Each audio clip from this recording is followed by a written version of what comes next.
Perkenalkan, nama saya Atika Putri Firmansari Gulo. Saya mahasiswa semester 3 non-reguler dari Universitas Surya Kencana. Di sini saya akan sedikit membahas materi pertemuan pertama mata kuliah Hukum Pidana Lanjutan yang didoseni oleh Profesor Dr. Hajah Heni Nuraini SHMH tentang percobaan. Pengertian percobaan tidak memiliki pengertian yang diatur di dalam KUHP. Namun dalam KUHP ada batasan yang menentukan kapan ada percobaan dan menentukan syaratnya saja. Nah, ini diatur di dalam pasal 53 dan 54 KUHP. Berdasarkan kedua pasal tersebut, maka yang dapat dikenakan sanksi pidana untuk tindak pidana percobaan adalah hanya untuk tindak pidana kejahatan yang diatur dalam buku 2 KUHP.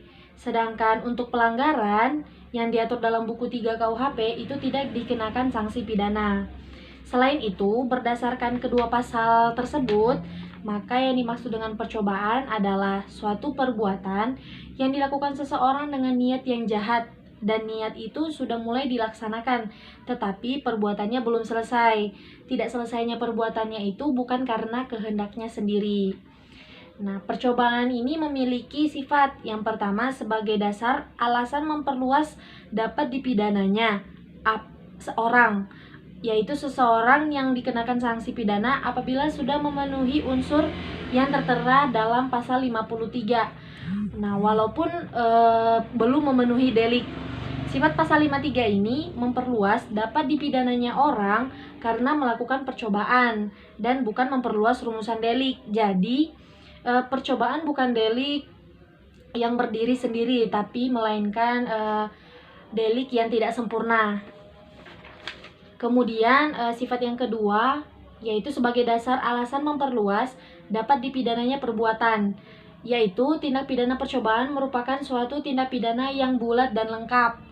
Artinya, percobaan bukan delik yang tidak sempurna, tapi delik sempurna dalam bentuk yang khusus atau istimewa.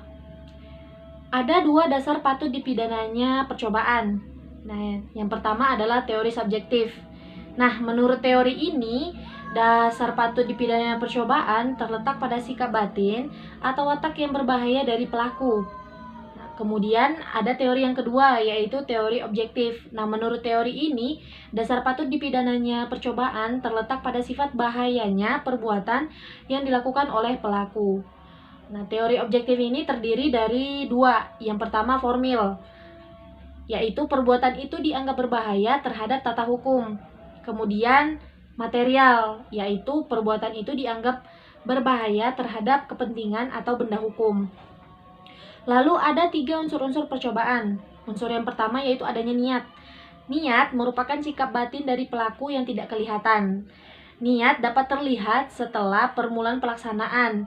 Niat di sini harus berupa niat jahat, bukan kesengajaan. Bedanya niat itu dengan kesengajaan, yaitu niat itu kan masih sikap batin, belum terlihat. Sedangkan kesengajaan itu sudah terlihat, sudah ada pelaksanaannya, sudah nampak gitu. Kemudian unsur yang kedua adalah ada permulaan pelaksanaan. Nah, permulaan pelaksanaan merupakan perbuatan yang sudah berhubungan dengan tindak pidana, sehingga dapat dinilai pelaksanaan tindak pidana telah dimulai. Permulaan pelaksanaan dibedakan dari perbuatan persiapan, karena jika masih persiapan artinya tindak pidana belum dilaksanakan. Berarti artinya itu pelakunya masih mempersiapkan hal-hal untuk melakukan tindak pidana, belum melaksanakan.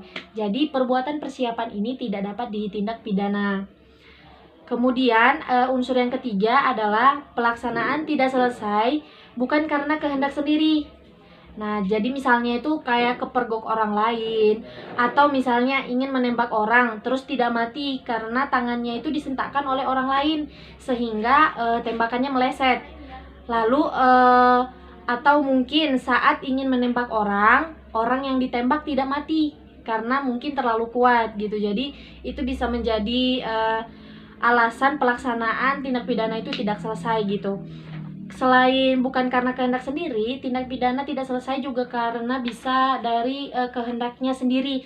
Misalnya itu karena rasa menyesal. Jadi si pelaku ini tidak jadi melakukan tindak pidana karena ada rasa penyesalan dalam dirinya gitu. Jadi itu bisa menghambat atau membatalkan terjadinya suatu tindak pidana. Nah, mungkin itu saja yang bisa saya sampaikan dari materi hukum pidana lanjutan yang didoseni oleh Profesor Dr. Hajah Heni Nur Aini SHMH. Lebih dan kurangnya saya mohon maaf. Terima kasih.